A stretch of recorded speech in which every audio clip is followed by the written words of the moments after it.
Sa special occasions lang daw ba pwedeng gamitin ang mga bahag o ang mga cultural attire? Ang sagot, hindi. Maraming nagsasabing sacred daw ang mga cultural wear at only sa special occasions lang daw pwedeng gamitin ang mga ito. Pero well documented sa history natin na ang mga cultural wear na ito ay mga ordinaryong kagamitan or kadamitan ng ating mga ninuno noon.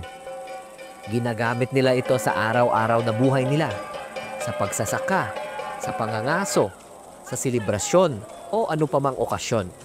Kumbaga, ito ay simpleng covering nila sa katawan, kagaya ng modernong underwear or mga damit.